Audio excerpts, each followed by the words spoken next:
Hello students class 8। हाँ, यहाँ पर हम आपके हिस्ट्री के चैप्टर नंबर 6 का पार्ट 2 स्टार्ट करने जा रहे हैं। प्रमोशन ऑफ एजुकेशन कि कैसे शिक्षा को बढ़ावा मिला था, प्रमोशंस की उसको आगे इम्प्रूव किया गया था। तो इसमें हम पढ़ेंगे Lord मैकालेस education policy 1835।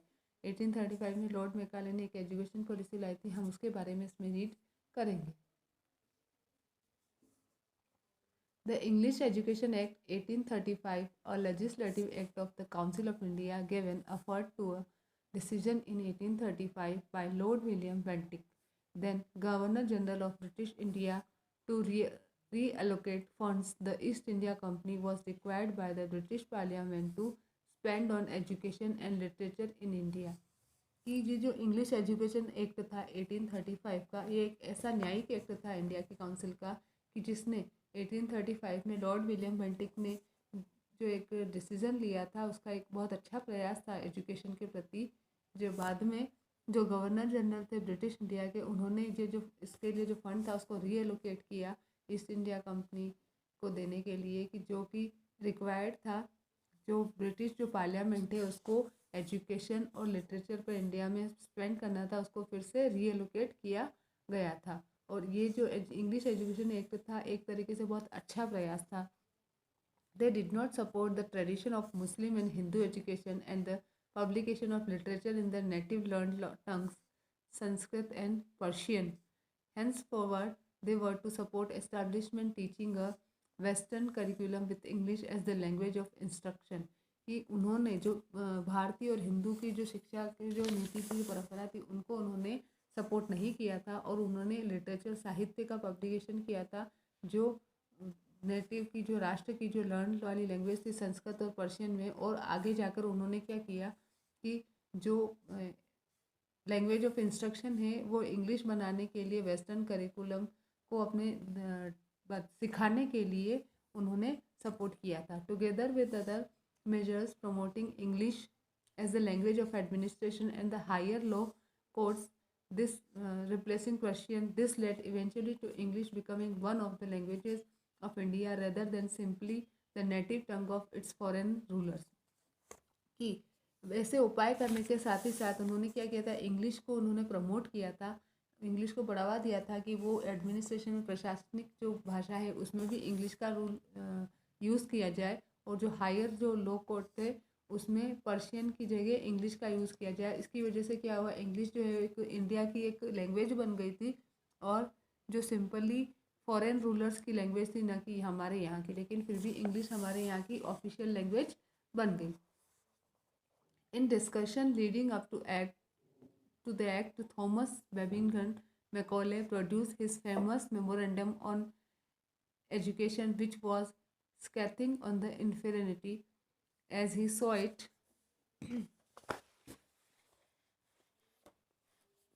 of native, particularly Hindu culture and learning। कि जब डिस्कशन हुआ था उसके बाद जब ये एक्ट आया तो थॉमस वेबिंगटन मैकाले था, उसने क्या किया, अपना मेमोरेंडम लाया एजुकेशन, इंडियन एजुकेशन में, जिसमें उसने क्या बताया था, जो उसने देखा था कि इंडियन एजुकेशन जो है, जो इंडियन जो पर्टिकुलर जो हिंदुओं की जो लैंग्वेज है वो बहुत ही इन्फीरियर है, यानी बहुत लो लेवल की है, और इसलिए वो उनको इंग्लिश और कल्चर्ड और अच्छा लर्निंग सिखाना चाहते थे। He argued that western learning was superior and currently could only be taught through that medium of English. वो ये मानते थे कि जो वेस्टर्न लर्निंग है, जो पश्चिमी जो साहित्य या जो भी कह सकते हैं आप, वो सुपीरियर है हमारे इंडियन से, और अभी उसको आप जो इंग्लिश के द्वारा ही सीख सकते हैं। अगर आप इंग्लिश सीखोगे तो उस वेस्टर्न लर्निंग को आप इजीली सीख पाओगे। There was therefore a need to produce by English language higher education. तो इसलिए जो इंग्लिश लैंग्वेज थी उसको हायर एजुकेशन में ज़रूरत थी उसको प्रोड्यूस करने की। The class of person Indian in blood and colour, ऐसे लोगों की क्लास जो कि खून में और कलर में इंडियन थे, बट इंग्लिश इन टेस्ट, लेकिन उनका जो टेस्ट था यानी उनकी जो चॉइस थी, जो कुछ वो काम करते थे वो सब किस टाइप से था, इंग्लिश जैसा, अंग्रेज़ों के जैसा। In opinions, in morals and in intellect, who could in their turn develop the tools to transmit western learning in the vernacular language of India। और फिर क्या हुआ कि जो कि दिखने में और खून से तो भारतीय हो, लेकिन असल में वो क्या हो, अंग्रेज हो। है ना। और उसके जो ओपिनियन था ये था कि वो जो वेस्टर्न जो लर्निंग है उसको वो किसी न किसी द्वारा इंडिया की लैंग्वेजेस में डाले और इंडिया के लोग वेस्टर्न कल्चर को सीखें। Among Macaulay's recommendations were the immediate stopping of the printing by the East India Company of Arabic and Sanskrit books, and that the company should not continue to support traditional education beyond the Sanskrit College at Banaras and the Mohammedan College at Delhi। कि इसकी वजह से क्या हुआ, जो east India company जो Arabic और Sanskrit book की जो प्रिंटिंग कर रही थी वो उन्होंने तुरंत रोक दी थी। और ताकि इस वो उन्होंने इसलिए रोकी थी ताकि कंटिन्यू कंपनी जो है वो जो ट्रेडिशनल जो एजुकेशन का जो है उसको सपोर्ट ना करे, जो कि जो संस्कृत कॉलेज जो बनारस में था, मोहम्मदन कॉलेज जो दिल्ली में था, इनको सपोर्ट ना करे ट्रेडिशनल एजुकेशन के लिए। इसलिए अरबिक और संस्कृत बुक्स प्रिंट करनी ईस्ट इंडिया कंपनी की ये जो बुक्स थी वो रोक दी थी। अब हम देखते हैं हंटर कमीशन। लॉर्ड मैकाले ने तो एक पॉलिसी लाया था, उसके बाद एक एक्ट लाई थी जिसमें वेस्टर्न लर्निंग को बताया था उन्होंने सुपीरियर, जो हमारा हिंदू वाला है वो सुपीरियर नहीं था। The Hunter Commission of 1882 was appointed by then Governor General of India on 3 Feb 1882। जो हंटर कमीशन था वो जो इंडिया के जो गवर्नर जनरल थे उनके द्वारा अपॉइंट किया गया था 3 Feb 1882 को, president by sir William Hunter and Indian civil officer, जो कि एक इंडियन सिविल ऑफिसर थे। और एग्जीक्यूटिव काउंसिल ऑफ वाइसराय के जो मेंबर थे सर विलियम हंटर, उन्होंने बताया था the following were the main objective. Hunter commission के जो ऑब्जेक्टिव मेन जो उद्देश्य थे, ऑब्जेक्ट यानी उद्देश्य, वो ये थे consider different aspect of education in India paying particular attention to primary education. जो शिक्षा के जो अलग अलग पहलू है हमारे इंडिया में उनको देखे और स्पेशली जो प्राइमरी एजुकेशन है उस पर पर्टिकुलर अटेंशन ध्यान दिया जाए। उसके बाद inquire into the execution of Wood dispatch of 1854 and suggest ways to improve outcome of the same. कि जो 1854 में वुड डिस्पैच आया था उसकी जांच की जाए, उसको जो एग्जीक्यूट किया था उसकी जांच की जाए और उसके जो आउटकम यानी उसके जो नतीजे आए थे उसको इम्प्रूव करने के लिए ध्यान दिया जाए। उसके बाद आते हैं major recommendations by the Hunter commission. कि हंटर कमीशन के द्वारा क्या क्या रिकमेंडेशन बताई गई थी। Resulted in the following changes in the education system of India. उन्होंने जो रिकमेंडेशन बताई उसके अकॉर्डिंग जो ब्रिटिश इंडिया था उसके जो एजुकेशन सिस्टम था उसमें क्या क्या चेंजेस करने थे वो देखिए यहाँ पर उसके रिजल्ट में। Preference was given to literate candidates for government jobs in the lower levels, along with expansion of primary schools in backward districts। जो भी backward districts थे उसमें जो प्राइमरी स्कूल थे उनको बढ़ाना और उसके अलावा जो लिटरेट कैंडिडेट थे उनको गवर्नमेंट जॉब की जो लोअर लेवल की जो गवर्नमेंट जॉब होती है उसमें क्या करना, उसमें उनको प्रेफरेंस देना।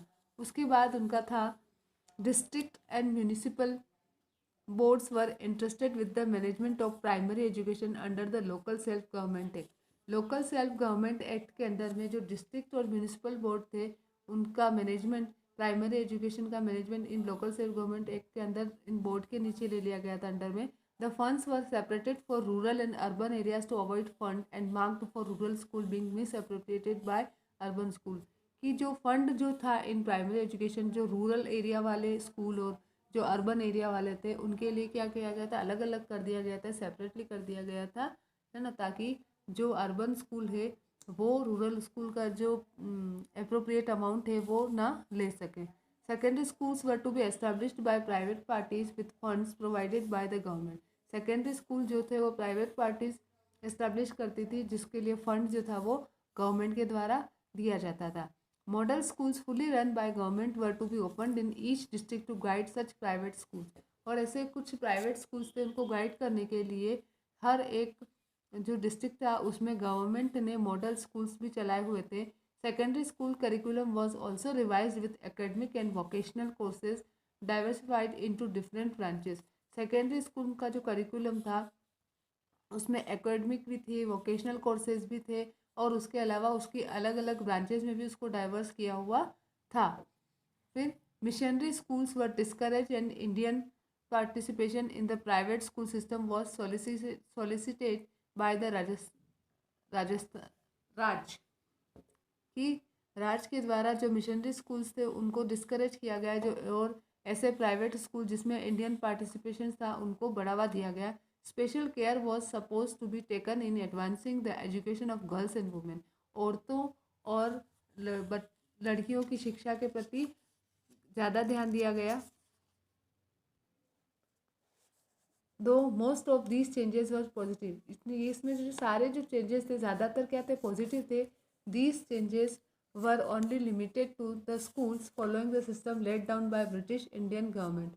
ये जो चेंजेस थे वो उन्हीं स्कूल्स को के लिए थे जो कि ब्रिटिश इंडियन गवर्नमेंट के अंदर में चल रहे थे। As traditional schools died out from lack of funding and enrolment, जो पुराने जो स्कूल थे पारंपरिक स्कूल वो बिल्कुल ख़त्म हो गए थे क्योंकि ना उनको फंड मिल रहा था, ना उनके यहाँ एनरोलमेंट बच्चे आ रहे थे। The government school system became more and more overburden, और जो गवर्नमेंट स्कूल का जो सिस्टम था उस पर बोझ बढ़ता ही जा रहा था, इसलिए वो ओवरबर्डन हो गए थे। Resulting in systematic problem in primary education that affect the society even today. उसका रिजल्ट ये हुआ कि जो प्राइमरी एजुकेशन का जो सिस्टमेटिक जो सिस्टम जो था उसमें प्रॉब्लम्स आ गई, और जिसका अफेक्ट हमको आज भी देखने को समाज में आज भी देखने को मिलता है। उससे क्या हुआ, सोसाइटी को अफेक्ट हुआ प्राइमरी एजुकेशन पे जो सिस्टमेटिक प्रॉब्लम आई उसकी वजह से। अब आप देखो सैडलर कमीशन। सैडलर कमीशन आपका कब आया था? The next important stage was the appointment of Calcutta University Commissions in 1917 under the chairmanship of Sir Michael Sadler। Sir Michael Sadler की चेयरमैनशिप में ये कमीशन जो था इसको बिठाया गया था। This commission went into the question of secondary education and held the view that the improvement of secondary education was essential for the improvement of university education। ये जो कमीशन था ये इसमें क्या क्वेश्चन थे कि सेकेंडरी एजुकेशन का कैसे अच्छा उसको इम्प्रूवमेंट किया जाए, और अगर आप सेकेंडरी एजुकेशन का इम्प्रूवमेंट करोगे तब यूनिवर्सिटी एजुकेशन का इम्प्रूवमेंट भी ज़रूर हो जाएगा। अगर आपको यूनिवर्सिटी एजुकेशन की इम्प्रूवमेंट चाहिए तो उसके लिए ज़रूरी है कि आप सेकेंडरी एजुकेशन को इम्प्रूव करो। The commission made the following important recommendation. जो कमीशन था उसमें क्या क्या रिकमेंडेशन बताए गए थे आप यहाँ पे देखेंगे। The school course was to be for 12 years. जो स्कूल का कोर्स था लगभग कितने सालों का होना चाहिए? 12 सालों का। आफ्टर मेट्रिकुलेशन यानी 10th, student had to pass an intermediate examination. बच्चों को एक इंटरमीडिएट एग्जामिनेशन पास करना होगा from the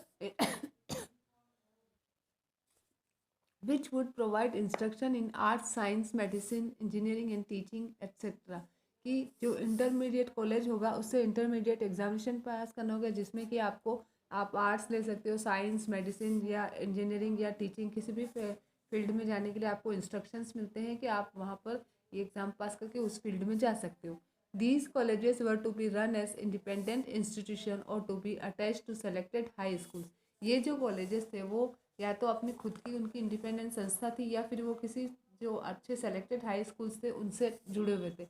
the dividing line between the university and secondary course should properly be drawn at the intermediate examination than at the matriculation examination। कि जो university और secondary in दोनों के जो कोर्सेज थे इनके बीच में जो इनको बांटने वाली जो लाइन थी वो कहाँ थी? इंटरमीडिएट एग्जामिनेशन और मेट्रिकुलेशन एग्जामिनेशन में। The commission recommended setting up a separate board for education for secondary and intermediate education consisting of the representative of the government university, high schools and intermediate colleges and entrusting it with the administration and control of secondary education। की जो commission थी उन्होंने ये बताया था कि चाहे university की सेकेंडरी एजुकेशन हो या इंटरमीडिएट एजुकेशन हो तो इनके लिए क्या हो, अलग अलग बोर्ड हो सबके लिए, और इसमें जो है वो सारे सभी के रिप्रेजेंटेटिव होने चाहिए। गवर्नमेंट के रिप्रेजेंटेटिव भी होने चाहिए, यूनिवर्सिटी के भी होने चाहिए, हाई स्कूल के भी होने चाहिए, इंटरमीडिएट कॉलेज के भी होने चाहिए, है ना। और ये सभी मिलाकर क्या करें, सेकेंडरी एजुकेशन को कंट्रोल और सारा एडमिनिस्ट्रेशन संभाले। The duration of degree courses should be limited to 3 years. जो डिग्री कोर्सेज थे उनकी जो ड्यूरेशन भी थी वो कितने साल तक रखे? 3 सालों तक। कितने सालों की? 3 सालों की।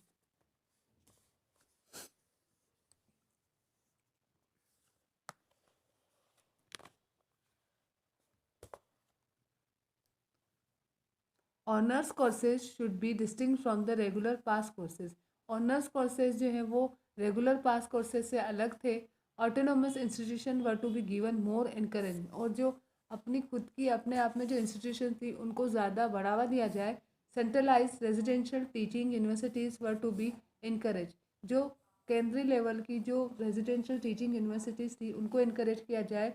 These institutions were also to be given autonomy to facilitate their day to day working. इनको अपनी जो डे टू डे वर्किंग होती है उसमें भी उनको फैसिलिटेट किया जाए। Women's education was to be encourage in a big way, और जो स्त्री शिक्षा है उसको बढ़ावा दिया जाए। The establishment of a special board of women's education in the Calcutta university besides many other facilities that would help more and more women take up courses in schools colleges and universities. ये एक special board की स्थापना की गई women's education के Calcutta university में, और उसके साथ ही साथ बहुत सारी ऐसी फैसिलिटीज़ भी ज़्यादा से ज़्यादा दी गई औरतों को, ताकि वो स्कूल में, कॉलेजेस में और यूनिवर्सिटीज़ में ज़्यादा से ज़्यादा कोर्सेज ले सकें। इसके लिए उन्हें ज़्यादा से ज़्यादा क्या किया गया, ज़्यादा से ज़्यादा उनको फैसिलिटीज़, सुविधाएं दी गई।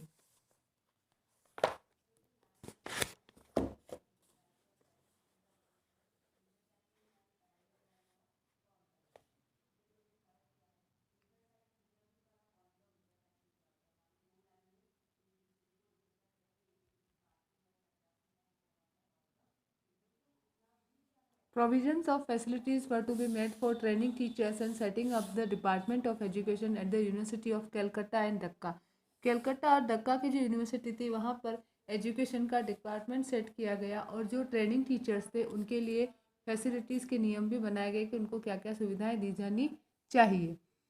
The government of India act 1990 transferred the department of education to the control of popular minister in the various provinces, but the minister had limited power and thus could not contribute much to the progress of education. जो government of India act था 19 का, उसमें क्या हुआ, जो department of education था वो उसका जो कंट्रोल है वो पॉपुलर जो मिनिस्टर होता था उस प्रोविनेंस का, वह उसको ट्रांसफ़र कर दिया गया था। लेकिन मिनिस्टर की क्या होती है, लिमिटेड पावर होते हैं, इसलिए वो एजुकेशन के प्रोग्रेस में अपना सही तरीके से योगदान नहीं दे पाता था। फिर आया था वुड डिस्पैच ऑफ 1854। अब आप क्या देखोगे, जो 1854 का जो वुड डिस्पैच आया था उसके बारे में हम पढ़ेंगे। The East India company had to renew its charter after every 20 years, कि हर 20 सालों में ईस्ट इंडिया कंपनी अपने चार्टर को रिन्यू करती थी। Before renewing the charter in 1853, the British Parliament constituted a selection committee to inquire into the progress of education in India and suggested reform. फिर जब चार्टर को रिन्यू करवाना था 1853 में, तो ब्रिटिश पार्लियामेंट ने क्या किया, एक सिलेक्शन कमेटी बताई कि जो इंडिया में जो एजुकेशन की जो प्रोग्रेस है और उसके लिए क्या क्या सुधार के लिए क्या क्या सुझाव है, उनके लिए इंक्वायरी की जाए और सुधार के लिए सुझाव दिए जाए। तो उसने एक कमेटी बिठा दी। In 1854, the East India Company sent an educational dispatch to India. फिर 1854 में उन्होंने एक एजुकेशनल डिस्पैच इंडिया में भेजा। It came to be known as the Wood Dispatch, जिसको वुड डिस्पैच के नाम से जाना जाता है। Sir Charles Wood was the president of the board of control of EIC, और ईस्ट इंडिया कंपनी का जो बोर्ड ऑफ कंट्रोल था उसके प्रेसिडेंट थे उस समय सर चार्ल्स वुड, इसीलिए वुड डिस्पैच नाम पड़ गया।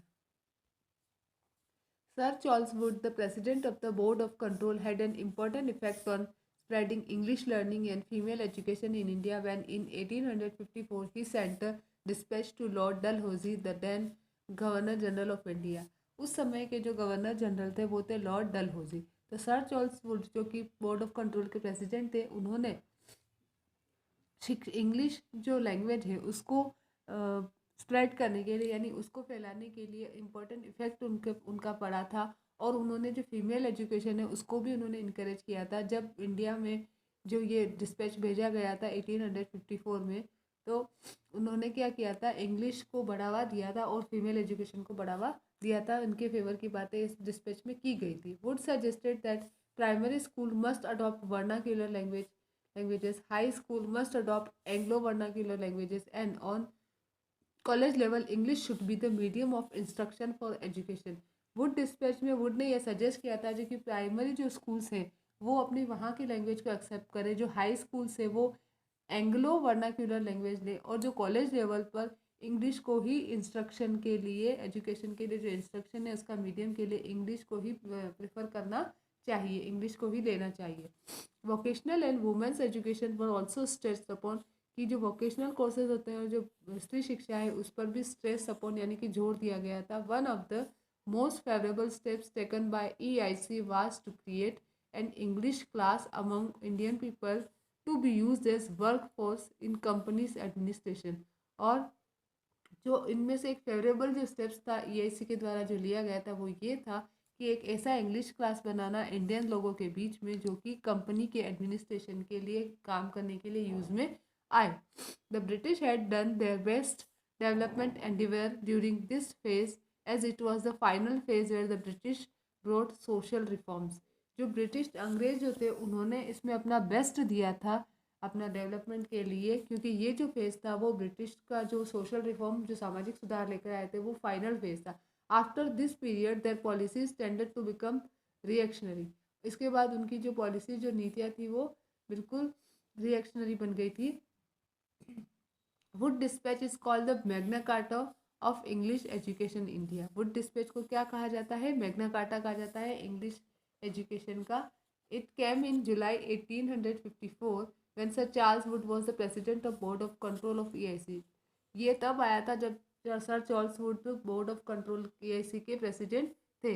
उन्होंने क्या क्या रिकमेंड किया था, क्या क्या बताया था, वो हम देखेंगे। English education will increase more character in Indian minds and thus supply EIC with civil servants who can be trusted upon। जो अंग्रेजी शिक्षा है उससे भारतीयों का जो नैतिक जो चरित्र है वो और अच्छा बनेगा और बढ़ेगा, और फिर जो EIC के जो सिविल सर्वेंट्स है उन पर आप ट्रस्ट करके और उनसे अपना यूज़ करवा सकते हो। And education department was to be set up in every province. हर एक प्रांत, प्रोविंस यानी कि प्रांत, हर एक प्रांत में एजुकेशन डिपार्टमेंट बताया गया। Universities on the model of the London university. Universities जो थी उनको किस पर एस्टैब्लिश किया गया? Model of London university in big cities जैसे कि बॉम्बे, कलकत्ता, मद्रास, यहाँ पर। एटलीस्ट वन गवर्नमेंट स्कूल भी ओपन इन एवरी डिस्ट्रिक्ट। हर एक जिले में एक गवर्नमेंट स्कूल होना चाहिए। Affiliated private school should be given grant in aid. और जो प्राइवेट स्कूल है एफिलेटेड उनको हेल्प के लिए कुछ भी दे, फंड वगैरह भी उनको देना चाहिए। The Indian native should be given training in their mother tongue also. जो भारतीय जो है उनको अपनी मदर टंग में ही ट्रेनिंग देनी चाहिए। Provision was made for a systematic method of education from primary level to the university level. जो प्राइमरी लेवल से लगाकर यूनिवर्सिटी लेवल तक की जो शिक्षा थी उसके लिए एक सिस्टमेटिक मेथड में शिक्षा हो, इसके लिए नियम बनाए गए थे। प्रोविजन यानी नियम।